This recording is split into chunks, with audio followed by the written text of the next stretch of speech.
സമ്പത്തിൻ്റെ സുവിശേഷം എന്ന സാമ്പത്തിക പഠന വിചിന്തന പരമ്പരയിലേക്ക് സ്വാഗതം. നമ്മൾ ഈ വ്യത്യസ്ത പരമ്പരകളിലൂടെ പണം എങ്ങനെ സൃഷ്ടിക്കണമെന്നും പണം എങ്ങനെ മാനേജ് ചെയ്യണമെന്നും അതെങ്ങനെ വിനിയോഗിക്കണമെന്നും അതെങ്ങനെ സമ്പാദിക്കണമെന്നും നിക്ഷേപിക്കണമെന്നും അവസാനം അടുത്ത തലമുറയ്ക്കായിട്ട് ഇതെങ്ങനെ കൈമാറ്റം ചെയ്യണമെന്നുള്ള സാമ്പത്തിക മാനേജ്മെൻറ്റിൻ്റെ വ്യത്യസ്ത തലങ്ങളാണ് നമ്മൾ ഓരോ എപ്പിസോഡിലെയും ചിന്തിച്ചുകൊണ്ടിരിക്കുന്നത്. ഈ സാമ്പത്തിക മേഖലയിൽ മനുഷ്യനെ ഏറ്റവും കൂടുതൽ അലട്ടുന്ന പ്രശ്നം പണം തികയുന്നില്ലല്ലോ എന്നുള്ളത്. ഒരിക്കലും ഒരാൾ എന്നോട് ചോദിച്ചു, പണം കയ്യിൽ നിൽക്കുന്നില്ല ടീച്ചറെ, വരുമാനമുണ്ട്, പക്ഷേ രണ്ടറ്റം കൂട്ടിമുട്ടാൻ വേണ്ടി പാടുപെടുകയാണ്. രണ്ടറ്റം കൂട്ടിമുട്ടിക്കാൻ പാടുപെടുമ്പോൾ ഇവരറ്റങ്ങൾ മാറ്റിക്കൊണ്ടിരിക്കുകയാണ്. എങ്ങും ചെന്ന് എത്തിപ്പെടാൻ പറ്റുന്നില്ല. എന്താ ചെയ്യേണ്ടത്? ഷോപ്പഹോളിസം എന്നൊരു വാക്ക് തന്നെ അടുത്ത കാലത്ത് സാമ്പത്തിക ശാസ്ത്ര മേഖലയിൽ ഉണ്ടായിട്ടുണ്ട്. വസ്തുക്കൾ ഇങ്ങനെ വാങ്ങിച്ചു കൂട്ടുന്ന ഒരു പ്രവണത. ഉപഭോഗ സംസ്കാരം എന്നുള്ളത്, അല്ലെങ്കിൽ ആവശ്യത്തിലധികം വസ്തുക്കൾ മേടിച്ച് കൂട്ടുക എന്നുള്ളത് സാമൂഹ്യശാസ്ത്രത്തിലും മനഃശാസ്ത്രത്തിലും രണ്ട് തരത്തിലാണ് അതിന് ഉപയോഗിക്കപ്പെടുന്നത്. ഒരു ഒബ്സസീവ് കമ്പൾസീവ് ഡിസോർഡർ, OCD എന്നൊക്കെ പറയുന്ന മാനസിക വൈകല്യമായിട്ട് ഈ മേടിച്ചു കൂട്ടലിനെ മനഃശാസ്ത്രത്തിൽ വിശേഷിപ്പിക്കുന്നുണ്ട്. എന്നാൽ സാമ്പത്തിക ശാസ്ത്രത്തിൽ വസ്തുക്കൾ വിറ്റഴിക്കപ്പെടുന്നതിനെ പ്രചോദിപ്പിക്കുന്ന രീതിയിലാണ് പലപ്പോഴും ശാസ്ത്രം ഡെവലപ്പ് ചെയ്യുന്നത്.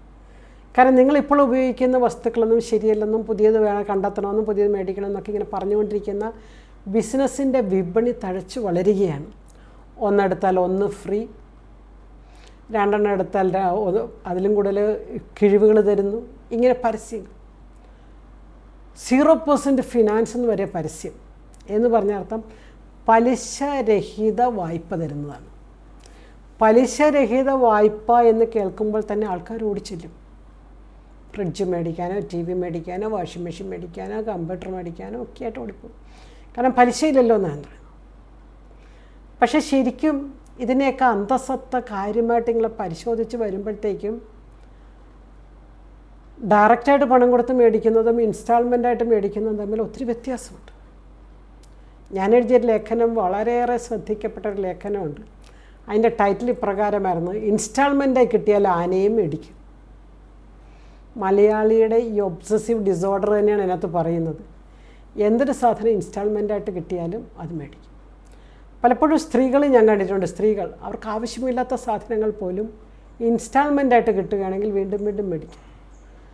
അതുകൊണ്ട് തന്നെ പല വീട്ടിലും, അത്ര സാമ്പത്തികമായി ഉയർന്ന വീടുകളല്ല, അല്ലാത്ത വീടുകളിൽ പോലും ചെന്ന് കഴിഞ്ഞാൽ 3-4 പ്രഷർ കുക്കറും 2-3 മിക്സിയും, കേടായതും കേടുവന്നതും കേടുവരാൻ സാധ്യതയുള്ളതുമായതുമൊക്കെ ഉപഭോഗ വസ്തുക്കൾ കൊണ്ട് നിറയ്ക്കുന്ന ഒരവസ്ഥ. ഇത് നമ്മുടെ പണത്തിൻ്റെ വിനിയോഗത്തെ വളരെ ദോഷകരമായി ബാധിക്കും. മറ്റുള്ളവർക്കൊക്കെ ഉള്ളതുകൊണ്ട് എനിക്കും വേണം, മറ്റുള്ള ആർക്കും ഇല്ലാത്തതുകൊണ്ട് എനിക്ക് വേണം തുടങ്ങിയ നിഷേധാത്മകമായ ചിന്തകളാൽ അസ്വസ്ഥരാകുന്ന അനേകം പേരെ നമ്മൾ കാണുന്നുണ്ട്. ഈ മേഖലയിൽ ഈ അടുത്ത കാലത്ത് ഏറ്റവും കൂടുതൽ ദോഷകരമായി കണ്ടൊരു മേഖല ഓൺലൈൻ വ്യാപാര മേഖലയാണ്. ഓൺലൈൻ ബിസിനസ് മേഖലയിൽ നമുക്കറിയാം, നമ്മളൊരു സാധനം ക്ലിക്ക് ചെയ്ത് കഴിഞ്ഞാൽ അതിൻ്റെ വിലയോ ഗുണമേന്മയോ പരിശോധിക്കാൻ വേണ്ടിയായിരിക്കും ക്ലിക്ക് ചെയ്തത്. പക്ഷെ അതിനോട് സമാനമായ അനേകം പ്രോഡക്ട്സുകൾ ഇങ്ങനെ വന്നുകൊണ്ടേയിരിക്കുന്നത് കാണാൻ സാധിക്കും. അതുകൊണ്ട് തന്നെ ഓൺലൈൻ വ്യാപാരത്തിന് പലപ്പോഴും പലരും അടിമകളാകുന്നു. പ്രത്യേകിച്ച് യുവജനങ്ങളുടെ ഒരു ട്രെൻഡ്. ഞാനൊരു യൂത്ത് ക്ലാസ്സിന്, ഒരു മണി മാനേജ്മെൻറ്റ് ക്ലാസ് എടുത്തുകൊണ്ടിരുന്നപ്പോൾ അവർ ചോദിച്ച പ്രസക്തമായൊരു ചോദ്യം ഇതായിരുന്നു: ജോലി ചെയ്യുന്നുണ്ട്, കാശുണ്ടാക്കുന്നുണ്ട്, പക്ഷേ തികയുന്നില്ല. ഹഗായി പ്രവാചകൻ്റെ പുസ്തകമാണ് പെട്ടെന്ന് എനിക്ക് ഓർമ്മ വന്നത്. ഹഗായി പ്രവാചകൻ്റെ പുസ്തകത്തിൽ ഇതേ വരികൾ തമ്പുരാൻ നമ്മളോട് പറയുന്നുണ്ട്: നിങ്ങൾ എത്ര അധ്വാനിച്ചാലും നിങ്ങൾക്ക് തികയുന്നില്ല. നിങ്ങൾ ഓട്ടസഞ്ചിയിൽ ഇടുന്നത് പോലെയാണ്. എന്തൊക്കെ മേടിച്ചു കൊണ്ടുവന്നാലും അത് പാഴ്വേലയായിട്ട് പോകുന്നു. ഉത്തരമായിട്ട് ഹഗായി പ്രവാചകൻ പറയുന്നത് പ്രയോറിറ്റൈസേഷൻ ഇല്ലാത്തത് കൊണ്ടാണെന്ന് പറയുന്നത്. പ്രയോറിറ്റൈസേഷൻ എന്ന മുൻഗണന. ഞങ്ങൾ ആദ്യം എന്തിനാണ് മുൻഗണന കൊടുക്കേണ്ടത്? അത് നഷ്ടമായതുകൊണ്ടാണ് പലപ്പോഴും നിങ്ങൾക്കിങ്ങനെ തികയാതെ വരുന്നതുകൊണ്ടാണ്.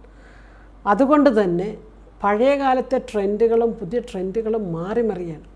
പണ്ടത്തെ ചെറുപ്പക്കാർക്ക്, യുവജനങ്ങൾക്ക് പഠിക്കണം, എന്തെങ്കിലും ജോലി നേടണം, മാതാപിതാക്കൾക്ക് കുറച്ചുകൂടി മെച്ചപ്പെട്ട ജീവിതം കൊടുക്കണം, പെങ്ങളെ കെട്ടിച്ചയക്കണം, വീടൊന്നുകൂടി പുതുക്കിപ്പണിയണം, ഇങ്ങനെയുള്ള സാമ്പത്തിക ലക്ഷ്യങ്ങൾ ഒത്തിരി ഉണ്ടായിരുന്നു. ഇന്നത്തെ യുവജനങ്ങൾക്ക് ഇതുപോലത്തെ സാമ്പത്തിക ലക്ഷ്യമുള്ളവരുടെ എണ്ണം വളരെ കുറവായതുകൊണ്ട് അവർ ഈ കമ്പൽസീവ് ബൈയിങ്ങിൻ്റെ അടിമകളാകുകയാണ്. മേടിച്ച് കൂട്ടുന്നത് കൊണ്ട് ധാരാളം വസ്തുക്കൾ മേടിച്ച് കൂട്ടുന്നു. അതുകൊണ്ട് നിങ്ങൾ ഓൺലൈൻ വിപണിക്ക് അടിമയാണോ എന്നറിയാനുള്ളൊരു ചെക്ക് ലിസ്റ്റാണ് ഞാൻ നിങ്ങൾക്ക് തരാൻ ആഗ്രഹിക്കുന്നത്. ഓൺലൈൻ വിപണിക്ക് നിങ്ങൾ അടിമയാണോ എന്ന് ചെക്ക് ചെയ്യണം. ഈ ആസക്തിക്ക് അടിമയാണെങ്കിൽ ഒന്നാമത്തെ ചെക്ക് ലിസ്റ്റ്, നമ്മൾ പല ചെക്ക് ലിസ്റ്റുകൾ തരികയാണ്. Are you A victim of online business? ഓൺലൈനിലൂടെ എന്തും വാങ്ങിക്കുന്നതിന് തെറ്റില്ല, നമുക്ക് സമയവും ഊർജവും ഒക്കെ ലാഭമുണ്ട്. പക്ഷേ അതിൻ്റെ അടിമയാകുന്നതിനെക്കുറിച്ച് നമ്മൾ ചിന്തിക്കുന്നത്, are you A victim of or A slave of online business? ഇത് നമ്മുടെ സാമ്പത്തികം എപ്പോഴും പരാധീനപ്പെട്ടു പോകുന്ന ഒരു മേഖലയായതുകൊണ്ടാണ്. ആധുനിക ബിസിനസ് കൂടുതലും ഓൺലൈൻ ബിസിനസ് ആയതുകൊണ്ടും നമ്മുടെ സാമ്പത്തിക രംഗത്തെ ഉലയ്ക്കുന്നൊരു മേഖലയായതുകൊണ്ടും പ്രത്യേകിച്ച് യുവജനങ്ങൾ ഇതിന് അടിമകളായതുകൊണ്ടുമാണ് ഞാൻ ഈ വിഷയത്തെ നിങ്ങളുടെ മുമ്പിൽ അവതരിപ്പിക്കുന്നത്. ഒന്നാമത്തെ അടയാളം, വാങ്ങിക്കുന്ന സാധനങ്ങൾ മറ്റുള്ളവർ കാണാതെ തൽക്കാലത്തേക്ക് ഒളിപ്പിക്കുന്നുണ്ടോ? മേടിക്കുമ്പോൾ തന്നെ ആരും അറിയാതിരിക്കാൻ വേണ്ടി മാറ്റി വയ്ക്കുന്നു. കുറച്ച് ദിവസം കഴിയുമ്പോൾ പതുക്കെ എല്ലാവരോടും പറഞ്ഞാൽ മതി, അത് ഞാൻ ഓൺലൈനിൽ നിന്ന് മേടിച്ചതാണ് എന്ന് പറഞ്ഞാൽ മതി എന്ന രീതിയിൽ. ചില അമ്മമാരൊക്കെ പറയുകയാണ്, മക്കൾ എന്നും കൊറിയർ വരുവാണ് ഇവിടെ, എന്നും കൊറിയർ, എന്തിനാണ് ഇത് മേടിച്ചത് എന്ന് ചോദിക്കുമ്പോൾ അത് ഞാൻ കഴിഞ്ഞ ആഴ്ച ഓർഡർ ചെയ്തതാണ്, ഇങ്ങനെ പറഞ്ഞ് വളരെ ഉദാസീനമായ മറുപടി വരുന്നു. രണ്ടാമത്തത്, മാസ ബഡ്ജറ്റ് നിങ്ങൾ പ്രതീക്ഷിക്കുന്നതിൽ അധികമായി കൂടുന്നുണ്ടോ? രണ്ടാമത്തെ ചെക്ക് ലിസ്റ്റാണ്. അതായത് ബഡ്ജറ്റ് ഉള്ളവർക്കല്ലേ മനസ്സിലാകുന്നതല്ലേ, ബഡ്ജറ്റ് ഉണ്ടാകണം. വരവ്, ചിലവ്, കടം, സമ്പാദ്യമൊക്കെ നമ്മൾ ബഡ്ജറ്റ് ഒരു എപ്പിസോഡ് ചെയ്തത്, നമ്മുടെ എപ്പിസോഡ് നമ്പർ 3 മുഴുവൻ എങ്ങനെ ബഡ്ജറ്റ് ഉണ്ടാക്കാമെന്നുള്ളതായിരുന്നു. അപ്പോൾ ബഡ്ജറ്റിൽ ചിലവ് കോളം വല്ലാതെ കൂടുന്നുണ്ടോ എങ്കിൽ എനിക്കെന്തോ ചിലവുമായിട്ട് ബന്ധപ്പെട്ട എൻ്റെ ആസക്തിക്ക് ഞാൻ അടിമയാണെന്നുള്ളത്. മൂന്നാമത്തെ കാര്യം, സ്റ്റോർ ചെയ്യാനാവാത്ത വിധം സാധനങ്ങൾ നിങ്ങളുടെ കയ്യിൽ കുന്നുകൂടുന്നുണ്ടോ? ആവശ്യത്തിലധികം ഡ്രസ്സ്, ആവശ്യത്തിലധികം മറ്റു ഉൽപ്പന്നങ്ങൾ, ഭക്ഷണ സാമഗ്രികൾ. പലപ്പോഴും ഇത് ആവശ്യത്തിലധികം വരുന്നത് നിങ്ങൾക്ക് ഈ അടിമത്തമുണ്ട് എന്നുള്ളതാണ്. മാന്യമായ വസ്ത്രധാരണം അത് നമ്മുടെ ഡിഗ്നിറ്റിയായിട്ട് ബന്ധപ്പെട്ടതാണ് അല്ലേ? നമ്മുടെ ഡിഗ്നിറ്റി, നമ്മുടെ മാന്യതയുമായിട്ട്, അന്തസ്സുമായിട്ട് ബന്ധപ്പെട്ടതാണ്. അതിനാവശ്യമായിട്ടുള്ളത് എല്ലാവർക്കും വേണം. പ്രത്യേകിച്ച് തൊഴിൽ ചെയ്യുന്നവരാണെങ്കിൽ, ജോലിക്ക് പോകുന്നവരാണെങ്കിൽ, ബിസിനസ് മേഖലയിലുള്ളവരൊക്കെ ആണെങ്കിൽ മാന്യമായ വസ്ത്രധാരണം അവരുടെ അഡ്രസ്സും അന്തസ്സിൻ്റെയും ലക്ഷണമാണ്. അതിനുള്ള ആവശ്യമായിട്ടുള്ള സാധനങ്ങൾ മേടിക്കുന്നതിൽ തെറ്റില്ല. ഞാൻ പറഞ്ഞു വരുന്നത് ഒരു ഡിസോർഡറിനെ കുറിച്ചാണ്, ഒരു അഡിക്ഷനെ കുറിച്ചാണ്, ഒരു സ്ലേവറിയെക്കുറിച്ചാണ്, ഒരു അടിമത്തത്തെക്കുറിച്ചാണ്. അങ്ങനെ വരുമ്പോൾ അലമാരികൾ എത്രയുണ്ടെങ്കിലും അതിനകത്തൊന്നും ഫില്ല് ചെയ്യാൻ തക്ക വിധം വീണ്ടും വീണ്ടും സാധനങ്ങൾ കുന്നുകൂടുന്നുണ്ടോ? അതോ ഞാൻ ആർക്കും കൊടുക്കാതെ വെച്ച് സാധനങ്ങൾ നശിപ്പിക്കപ്പെടുകയാണോ ചെയ്യുന്നത്? നാലാമത്തെ ഒരു ചെക്ക് ലിസ്റ്റ്, ഇതുമായിട്ട് ബന്ധപ്പെട്ട് വീട്ടിലെ മറ്റംഗങ്ങളുമായിട്ട് നിങ്ങൾ വഴക്ക് കൂടുന്നുണ്ടോ? മേടിക്കുന്നതുമായിട്ട് ബന്ധപ്പെട്ട് ചിലർക്ക് ഇപ്പോൾ മൊബൈൽ ഫോണുമായിട്ട് ബന്ധപ്പെട്ട മറ്റ് ഗാഡ്ജറ്റ്സ്, മറ്റ് അഡീഷണൽ തിങ്സിനോടായിരിക്കും അവർക്ക് അടിമത്തം. അപ്പോൾ അമ്മ പറയും, കഴിഞ്ഞ മാസം നീ ഒരെണ്ണം മേടിച്ചാണല്ലോ, അല്ലെങ്കിൽ അച്ഛൻ പറയും, ഇതെന്തിനാ ഇത്രയും വിലയുള്ള സാധനം മേടിച്ചത്? ഇങ്ങനെ കുടുംബാംഗങ്ങളുമായിട്ട്, പ്രത്യേകിച്ച് മാതാപിതാക്കളുമായിട്ട് യുവജനങ്ങൾ ഈ പ്രത്യേക കാര്യത്തിൽ വഴക്ക് കൂടുന്നുണ്ടോ? ഒരു 15 വയസ്സിനും 30 വയസ്സിനും ഇടയ്ക്കുള്ളവരിലാണ് ഈ ഒരു ഡിസോർഡർ അധികമായി കാണുന്നത്. പ്രായമായവരിൽ ഇല്ല എന്നല്ല ഇതിൻ്റെ അർത്ഥം. ഞാൻ എൻ്റെ ഏറ്റക്കുറച്ചിലുകളെക്കുറിച്ചാണ് പറയുന്നത്. ഇനി ഇതൊക്കെ മേടിക്കാത്തവർ പഴഞ്ചരും മേടിക്കുന്നത് ഞാൻ മോഡേണുമാണെന്നുള്ള ചില ദൗർബല്യ ചിന്തകളും ഭരിക്കുന്നുണ്ട്. അതേക്കുറിച്ച് അറിയത്തില്ലേ? അതിതുവരെ മേടിച്ചില്ലേ? ചിലർക്ക് വില കൂടിയ സാധനങ്ങൾ പ്രദർശിപ്പിക്കുന്നതിൽ വലിയൊരു മനോഭാവമുണ്ട്. അപ്പോൾ അതൊക്കെ മറ്റുള്ളവരുമായിട്ടുള്ള അസ്വസ്ഥത ഉണ്ടാകുന്നു. മറ്റൊരു ചെക്ക് ലിസ്റ്റാണ്, ഷോപ്പിങ്ങിന് ശേഷമോ എന്തെങ്കിലും സാധനം മേടിക്കാൻ പറ്റാതെ പോയതിൻ്റെ കുറ്റബോധം നിങ്ങളെ അലട്ടുന്നുണ്ടോ? അതാണ് മേടിക്കേണ്ടത്, കഷ്ടം, ഞാനത് വിട്ടുകളഞ്ഞു. ഈ ഒരു കുറ്റബോധം ചിലപ്പോൾ അത്യാവശ്യ സാധനമാണെങ്കിൽ അതുമായിട്ട് ബന്ധപ്പെട്ട ഈ ചിന്തകളിൽ പോസിറ്റീവ് ഉണ്ട്. ഒരു സ്ഥലം മേടിക്കുന്ന കാര്യം, അന്ന് മേടിച്ചിരുന്നെങ്കിൽ ഇച്ചിരി വില കുറച്ച് കിട്ടിയാൽ ഇന്നും വില വല്ലാതെ കൂടിപ്പോയി, അന്ന് ചിന്തിക്കേണ്ടതായി, അന്ന് ചെയ്യേണ്ടത്. അതല്ല കുറ്റബോധം. ഞാൻ പറയുന്നത് ഈ ഓൺലൈൻ ഷോപ്പിങ്ങുമായിട്ട് ബന്ധപ്പെട്ട് അയ്യോ ആ ഓഫറിൽ ഞാൻ മേടിച്ചില്ലല്ലോ, ഇപ്പോൾ ഓഫർ അവർ അവസാനിപ്പിച്ചു. ഓരോ ഓഫറും കൺസ്യൂമേഴ്സിന് വേണ്ടിയുള്ളതല്ല, നിങ്ങൾ ഓർക്കണം. അത് പ്രൊഡ്യൂസേഴ്സിന് വേണ്ടിയുള്ളതാണ്, അത് ബിസിനസ്സുകാർക്ക് വേണ്ടിയുള്ളത്. അതുകൊണ്ട് ആ കുറ്റബോധം നമ്മളെ ഓഫറുകൾ ഉള്ളത് കൊണ്ട് മാത്രം മേടിക്കാനുള്ള പ്രവണതയുണ്ടോ? അടുത്ത ചെക്ക് ലിസ്റ്റാണ് ഓഫർ എന്ന് കണ്ടു കഴിഞ്ഞാൽ ഒരു ഷർട്ട് എടുത്താൽ ഒരു ഷർട്ട് ഫ്രീ എന്ന് പറഞ്ഞ് നമ്മൾ ചെല്ലുന്നു. ശരിക്കും പറഞ്ഞാൽ 2 ഷർട്ടിൻ്റെ വില ആ ഒരു ഷർട്ടിലുണ്ട്. ശരിക്കും നിങ്ങളൊന്ന് ആലോചിച്ച് കഴിഞ്ഞു. ഇനി ചില സമയത്ത് ഒരു ക്ലിയറൻസ് സെയിൽ എന്നൊക്കെ പറഞ്ഞുകൊണ്ട് ചില സീസണലായിട്ട് ചില കടക്കാർ ചെയ്യാറുണ്ട്, ചില കമ്പനികൾ ചെയ്യാറുണ്ട്. അതവരുടെ ഓൾഡ് സ്റ്റോക്ക് തീർക്കാൻ വേണ്ടിയാണ്. ആ ഓൾഡ് സ്റ്റോക്ക് തീർത്തിട്ട് വേണം അവർക്ക് പുതിയ സ്റ്റോക്ക് വരാൻ. അതുകൊണ്ട് തന്നെ ഓഫർ സാധനങ്ങൾക്ക് കാലാവധി കുറഞ്ഞു പോകുന്നു. നമ്മൾ ഉപയോഗിച്ച് കുറച്ച് കഴിയുമ്പോൾ യൂസ് ആൻഡ് ത്രോ എന്ന് പറഞ്ഞൊരു കൾച്ചർ ഉള്ളത് കൊണ്ട് കാലാവധി പോലും മനുഷ്യർക്ക് ഇപ്പോൾ അല്ലെങ്കിൽ യുവജനങ്ങൾക്ക് ഇപ്പോൾ പ്രശ്നമല്ല. ഇപ്പോൾ അച്ഛൻ പറയണം, മോനെ ഇത് മേടിച്ച് കഴിഞ്ഞാൽ കൂടി വന്ന 1 കൊല്ലത്തേക്കല്ലേ നിനക്ക് ഉപയോഗിക്കാൻ പറ്റുള്ളൂ, എന്നാൽ പിന്നെ നീ എന്തിനാണ് 1 കൊല്ലം ധാരാളം അത് മതി എന്ന് ചിന്തിക്കുന്ന ഒരു പ്രവണത വരുന്നത് കൊണ്ട് തന്നെ ഓഫറുകളുടെ പിന്നോട്ട് പോകും. മറ്റുള്ളവർക്കൊക്കെ ഉള്ളത് കൊണ്ട് മാത്രം എനിക്കും വേണം, അല്ലെ എനിക്ക് അത്യാവശ്യമുള്ള സാധനമൊന്നുമല്ല, പക്ഷെ അവർക്ക് ഇവർക്കൊക്കെ ഉള്ളത് കൊണ്ട് എനിക്കും വേണം എന്നുള്ള ചിന്ത നിങ്ങളെ ഭരിക്കുന്നുണ്ടോ? അത് വളരെ ഡേഞ്ചറസ് ആയിട്ടുള്ള ചിന്തയാണ്. പലരും കടക്കണിയിൽ വീഴുന്നത് ഇങ്ങനെയാണ്. വീട് പണിത് കടം കയറിയവരും സാധനങ്ങൾ മേടിച്ച് കടം കയറിയവരും, ഈവൻ ഇന്ന് വിദേശത്തോട്ട് പോകാനുള്ള പോക്ക് പോലും അപ്പുറത്തെ വീട്ടിലെ കൊച്ച് UK പോയി, ഇപ്പുറത്തെ വീട്ടിലെ കൊച്ചും UK പോയി, പിന്നെ ഈ വീട്ടിലെ കൊച്ച് UK പോയില്ലേ, മോശമല്ലേ? Peer group pressure. മറ്റുള്ളവരോട് പറയാൻ എൻ്റെ മകൻ UK എൻ്റെ മകൻ USA എൻ്റെ മകൻ ഓസ്ട്രേലിയയിലാണെന്ന് പറയാനുള്ളൊരു ട്രെൻഡ്. മക്കൾ അവിടെ പോയി എത്രത്തോളം സന്തോഷം അനുഭവിക്കുന്നോ, അസ്വസ്ഥരാണോ, അവിടെ ജോലിയിൽ അവർക്ക് സന്തോഷമുണ്ടോ, നല്ല ജോലി ചെയ്യുന്നുണ്ടോ? പോയി രക്ഷപ്പെട്ടവരുണ്ട്, പോയി അസ്വസ്ഥരായവരുമുണ്ട്. അതുകൊണ്ട് മറ്റുള്ളവരൊക്കെ ചെയ്യുന്നത് കൊണ്ട് അല്ലെങ്കിൽ അവർക്കൊക്കെ ഉള്ളത് കൊണ്ട് എനിക്കും വേണമെന്നുള്ള ചിന്ത നിങ്ങളെ ഭരിക്കുന്നുണ്ട്. മറ്റൊരു കാര്യം, ആവശ്യമില്ലാത്ത ആപ്പുകളും വെബ്സൈറ്റുകളും ഡൗൺലോഡ് ചെയ്ത് നിങ്ങളുടെ മൊബൈലിൽ ഇട്ടിട്ടുണ്ടോ? കാരണം നമുക്ക് അത്യാവശ്യമില്ലാത്ത ചില ആപ്പുകൾ അല്ലെങ്കിൽ ചില കൊമേഴ്സ്യൽ വെബ്സൈറ്റുകൾ, ബിസിനസ് വെബ്സൈറ്റുകൾ നമ്മൾ ഡൗൺലോഡ് ചെയ്താൽ അവരുടെ നോട്ടിഫിക്കേഷൻസ് സ്ഥിരം നമുക്ക് വന്നുകൊണ്ടേയിരിക്കും. അവിടെ നോട്ടിഫിക്കേഷൻ സ്ഥിരം വരുമ്പോൾ എന്ത് പറ്റും? നമുക്ക് ആവശ്യമില്ലാത്ത സാധനങ്ങളും കൂടി മേടിക്കാനുള്ള ട്രെൻഡ് അല്ലെ ടെൻഡൻസി നമുക്ക് വരും. കാരണം അവിടെ നോട്ടിഫിക്കേഷനിൽ ധാരാളം ഓഫറുകളുണ്ടാകും. ബിസിനസ് തന്ത്രങ്ങളെക്കുറിച്ച് നമ്മൾ മനസ്സിലാക്കിയിരിക്കുക എന്നുള്ളത് വളരെ പ്രധാനപ്പെട്ടതാണ്. കയ്യിൽ പണം നിൽക്കാതെ വരുന്നുണ്ടെങ്കിൽ നമ്മൾ ഈ ബിസിനസ് തന്ത്രങ്ങളിൽ വീണു പോകുന്നു എന്നുള്ളതാണ്. ചിലപ്പോൾ നമ്മുടെ കൂട്ടുകാരാൽ അല്ലെങ്കിൽ നമ്മുടെ ബന്ധുമിത്രാദികളാൽ. എനിക്ക് ഓർക്കുന്നു, ഒരു ചെറുപ്പക്കാരൻ 8 ലക്ഷത്തിൻ്റെ കടത്തിൽ അവനെ എത്തിച്ചേരാൻ കാരണം അവൻ്റെ തന്നെ ബന്ധത്തിലുള്ള ചിലർ അവനെ പിടിച്ചുകൊണ്ട് ചില മണി ചെയിൻ ബിസിനസ്സിലേക്ക് അവനെ പിടിച്ചിട്ടതാണ്. ഇവന് പറ്റിയ ബിസിനസ്സേ അല്ലായിരുന്നു അത്. അപ്പം ഞാൻ അവനോട് ചോദിച്ചു, നീ എങ്ങനെ ഇതിനകത്ത് ചെന്ന് പെട്ടു? ബന്ധത്തിലുള്ളവരൊക്കെ കൂടി പെടുത്തിയതാ ടീച്ചറെ. അങ്ങനെ ആരെങ്കിലും നമ്മളെ ഇങ്ങനെയുള്ള തന്ത്രങ്ങളിലേക്ക് പെടുത്തുമ്പോൾ നമ്മൾ വീഴാനായിട്ട്, നമ്മൾ വൾണറബിളായിട്ട് തെന്നി മാറുന്നവരായിട്ട് ഇങ്ങനെ നിന്ന് കൊടുക്കുകയാണ്. അതുകൊണ്ട് ആവശ്യമില്ലാത്ത ഷോപ്പിംഗ് ആപ്പുകൾ, വെബ്സൈറ്റുകൾ നിങ്ങളുടെ മൊബൈലിൽ, നിങ്ങളുടെ കമ്പ്യൂട്ടറിൽ നിങ്ങൾ ഡൗൺലോഡ് ചെയ്ത് വെച്ചിട്ടുണ്ടെങ്കിൽ ഡീആക്ടിവേറ്റ് ചെയ്യുക. ഞാനിത് പറയുമ്പോൾ ബിസിനസ് ലോകത്തിന് ചിലപ്പോൾ ഇതൊന്നും ഇഷ്ടപ്പെടത്തില്ല.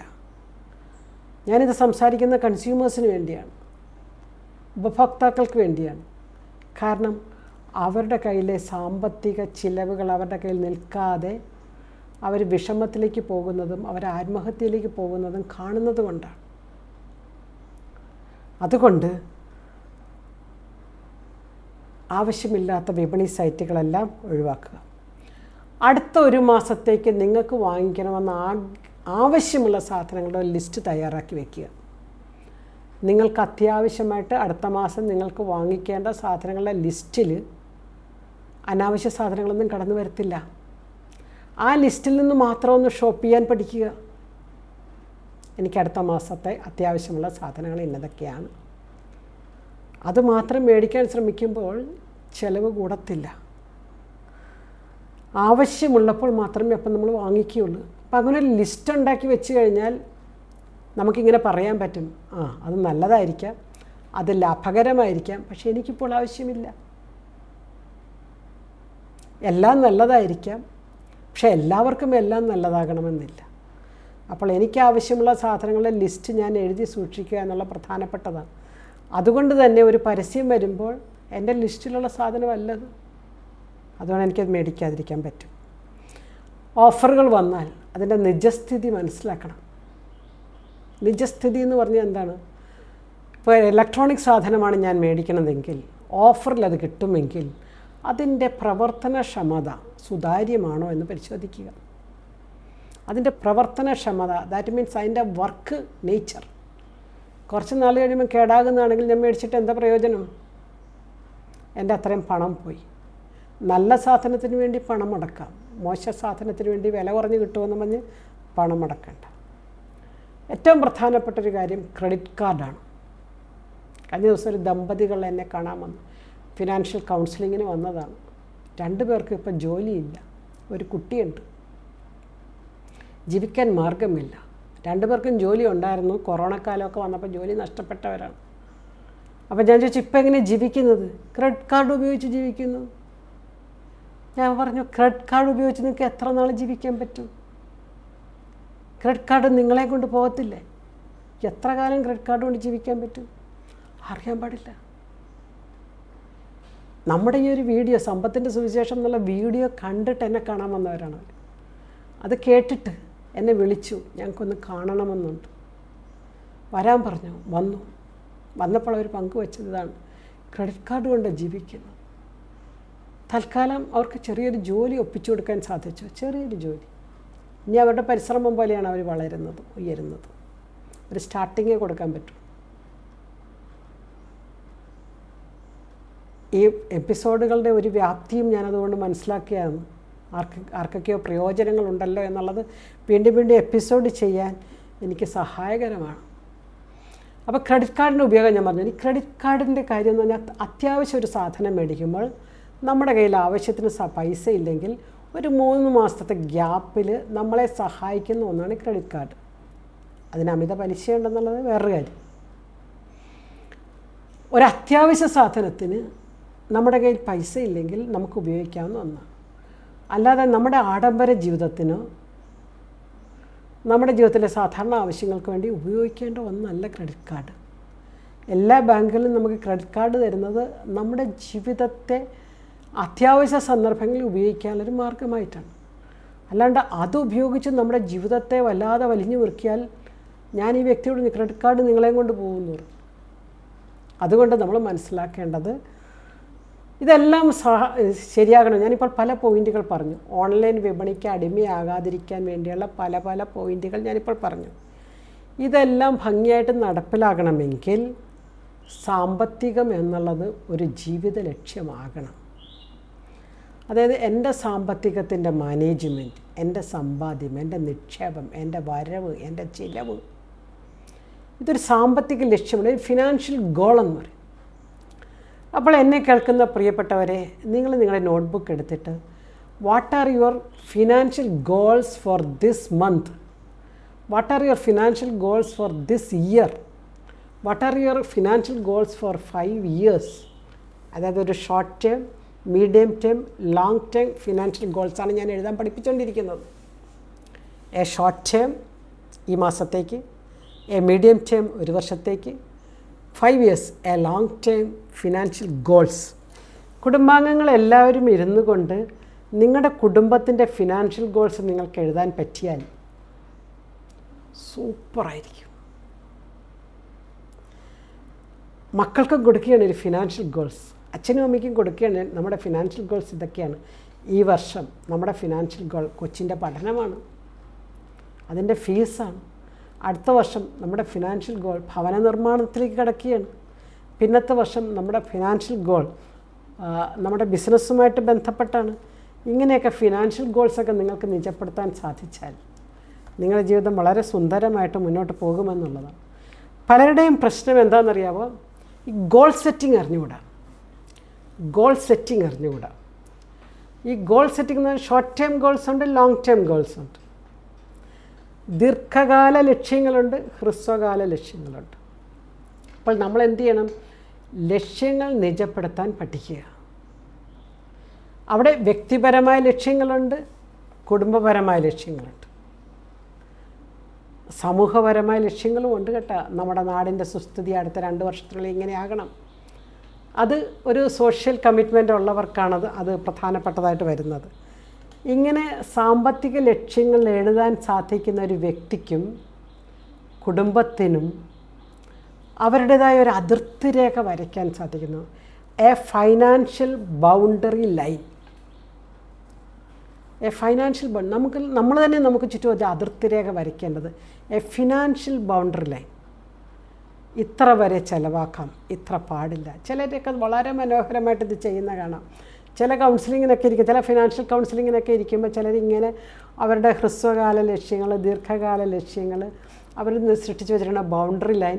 എനിക്കൊരു വർഷം ഇത്ര ഡ്രസ്സ് മതി, എനിക്കൊരു വർഷം ഇത്ര, ഇങ്ങനെയൊക്കെ പറഞ്ഞുകൊണ്ട് അവർ തന്നെ അവരുടെ ഒരു ബൗണ്ടറി ലൈൻ വരയ്ക്കുന്നത് കാണുമ്പോൾ ഞാൻ ചിലപ്പോൾ വളരെ അതിശയത്തോടെ കേട്ടിരിക്കാറുണ്ട്. Very good. ചില ബിസിനസ്സുകാർ വന്നേച്ചും എൻ്റെ ഉൽപ്പന്നം തൽക്കാലം ഇപ്പോൾ ഇവിടെ കേരളത്തിൽ മാത്രമേ ഉള്ളൂ, എനിക്കൊരു നോർത്ത് ഇന്ത്യയിലേക്കൊന്ന് ബ്രാഞ്ച് ഔട്ട് ചെയ്യണം, അല്ലെങ്കിൽ എനിക്ക് വിയറ്റ്നാമിലേക്ക്, ചൈനയിലേക്കൊക്കെ എൻ്റെ പ്രോഡക്റ്റിനെ എത്തിക്കണം എന്നൊക്കെ പറയുന്ന ചില മനോഹരമായ വ്യക്തികൾ, ചില മനോഹരമായ ഫിനാൻഷ്യൽ പ്ലാൻസ്. ഇവരിത് അവതരിപ്പിക്കുമ്പോൾ എനിക്ക് തന്നെ ഇവരുടെ ജീവിതത്തിൻ്റെ ക്രമവും ചിട്ടയും കാണുമ്പോൾ മനോഹരം. പ്ലാൻ ചെയ്യുന്ന പോലെയൊക്കെ നടക്കുമോ എന്ന് ചിലർ ചോദിക്കും. പ്ലാനിങ് ഇല്ലെങ്കിലോ? കാരണവന്മാർ പറഞ്ഞതുപോലെ ചില മനുഷ്യർ തങ്ങളുടെ അനുഭവങ്ങളിൽ നിന്ന് പഠിക്കും, ചില മനുഷ്യർ മറ്റുള്ളവരുടെ അനുഭവങ്ങളിൽ നിന്ന് പഠിക്കും. ചിലരാകട്ടെ എല്ലാം കണ്ടുപഠിക്കും, ചിലർക്കാണ് കൊണ്ടുപഠിക്കേണ്ടി വരും. ചില അനുഭവങ്ങളുടെ കരുത്ത് കൊണ്ടുപഠിച്ചു എന്ന് പറഞ്ഞാൽ അർത്ഥം മനസ്സിലായല്ലോ, വിട്ടുപോകും. അപ്പോൾ ഷോപ്പഹോളിസം എന്ന വാക്കിലേക്ക് നമ്മൾ തിരിച്ചു പോവുകയാണ്. എൻ്റെ കയ്യിൽ പണം നിൽക്കുന്നില്ലെങ്കിൽ, എൻ്റെ വരവും ചെലവും കൂട്ടിമുട്ടുന്നില്ലെങ്കിൽ, എൻ്റെ ഫൈനാൻഷ്യൽ രംഗം താളപ്പിഴകളുണ്ടെങ്കിൽ എൻ്റെ ജീവിതത്തിൻ്റെ സാമ്പത്തിക ഉത്തരവാദിത്വം ഞാൻ ഏറ്റെടുക്കുക എന്നുള്ളത്. അത് ഏറ്റെടുക്കണമെങ്കിൽ എനിക്ക് ഫിനാൻഷ്യൽ ഗോൾ സെറ്റ് ചെയ്യാൻ പഠിക്കണം. ഈ ഫിനാൻഷ്യൽ ഗോൾസ് സെറ്റ് ചെയ്യണമെങ്കിൽ ഓൺലൈൻ വ്യാപാര മേഖലയിലൊക്കെ എൻ്റെ അടിമത്വം എത്രത്തോളം ഞാൻ ഇതിന് അടിമയാണെന്ന് കണ്ടെത്തി അതിൽ നിന്ന് എന്നെ തന്നെ മാറ്റിവെക്കാൻ എനിക്ക് സാധിക്കണം. ഭാര്യയും ഭർത്താവും മാതാപിതാക്കളും മക്കളും ഒന്നിച്ചിരുന്ന് ഫിനാൻഷ്യൽ ഗോൾസ് സെറ്റ് ചെയ്യാൻ 1 മാസത്തേക്ക്, 1 വർഷത്തേക്ക്, അടുത്ത 5 വർഷത്തേക്ക് നിങ്ങൾക്ക് സാധിക്കുമെങ്കിൽ സാമ്പത്തികം നിങ്ങളുടെ കൈപ്പിടിയിലായിരിക്കും. നന്ദി.